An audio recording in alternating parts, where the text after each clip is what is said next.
So like kind of changing paths a little bit. All right, thank you. So you did like the car motion. I did.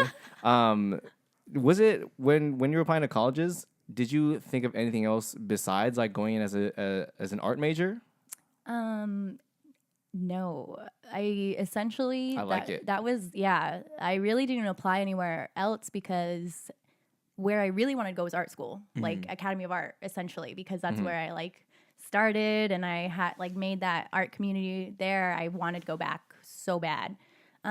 But just like funds wise and everything, like art school is expensive. That's what I can imagine. Yeah, that's what I've heard. Really good art schools, like they're expensive, and I wasn't at a place where I had like a stellar portfolio or anything to be like, hey, I'm amazing, like give me a scholarship. How do you build a portfolio coming out of high school? Yeah, that's hard. Jumping the bridge. I remember you know what I mean? like searching YouTube endlessly, trying to figure out like how these young people were doing that. And I think, unfortunately, it does depend on like the community you're coming from. Because I know peers now who had like AP art in high school. You know, like went to like a school that offered like art actual classes, art programs and art classes. Like my art classes at school were always just like.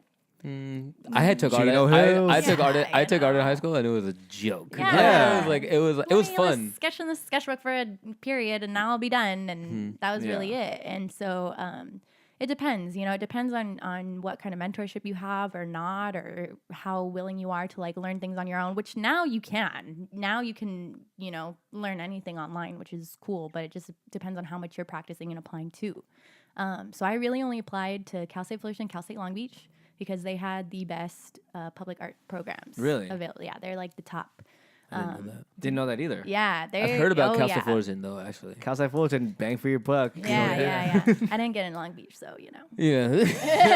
We don't even like them. We don't like them anyway. Titans.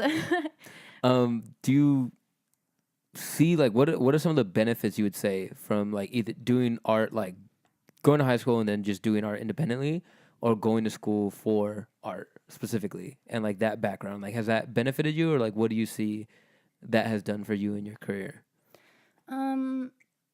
Well, I guess that, like I was kind of saying before too, the fact that I really didn't feel like I knew everything that I needed to know, like the fact that I felt like untrained, like diamond in the rough, the fundamentals. Yeah. You didn't do enough spears growing up. Yeah. I just wanted to. Did I say spears? Yeah, I meant spheres. Spears. I was so confused. I looked.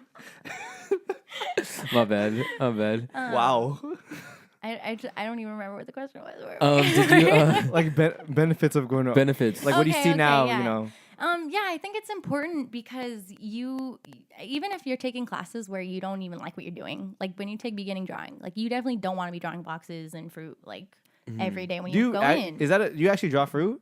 I have drawn fruit, but honestly, sometimes it's so random. It's whatever's in the closet, and they just like throw it on the table. That's kind of cool. I kind of like that. It's challenging for sure. And a lot of people don't like that challenge going into it. They're like, I'm not trying to draw this owl. Like, I'm trying to draw art. Like, I want to draw art. Like, literally random I'm an things. artist. Right? They're like, I want to draw. Like. And that's totally a thing. But at the same time, like that's what art school gives you, is those challenges that you don't want to face, but you face them and that you become better because of them. Pushes you out of your comfort zone, kind of. Yeah, and it forces you to really learn the things that you wouldn't learn otherwise. You're kind of separating the craft from like the expression in a way. Like you're like really learning the craft of like how to draw something well. Exactly. Yeah. I mean, going back to just like fundamentals, like how to like best reproduce something artistically, and then once you have that, you go back to the expressionism. You go back to being able to like bend those rules or apply those rules. I just feel so inspired. I had to drop a bomb. Because I mean, I get that all the time. This argument of like, oh well, is art school even worth it? Like you could just do that on your own, just like paint on your own, and come up on your own. Become and an you're artist. Like, okay, and that's people do that, but at the same time, like. You're missing out on an opportunity to really like understand your craft, like understand what it is you're pursuing, and to like learn about not just how you do it, but all your peers. And I think that is also a really underestimated part of art school that's important, is you're not just learning on your own journey, right? You're literally learning from everyone in your class constantly. What is it like to have be in a classroom full of other people who are doing the same thing like all the time and who are other artists? Like like you're saying, does that help you out a lot, or does it inspire you more, or is it helpful just to hear feedback from other people who are doing the same thing you're doing? Yeah, I think that's like detrimental to like the whole process, is being able to really like talk about it with other people. Because in art school, that's really the only place you're gonna be able to do that.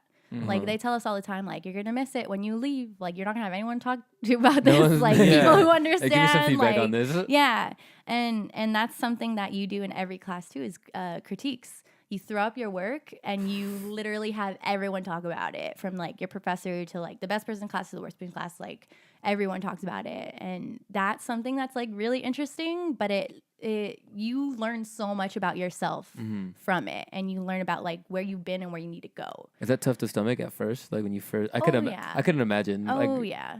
I've had professors who made me cry. Like Wow. yeah, it can be rough, but at the same time, like if you have a good professor, if you have good peers, everything that they say is going to be constructive.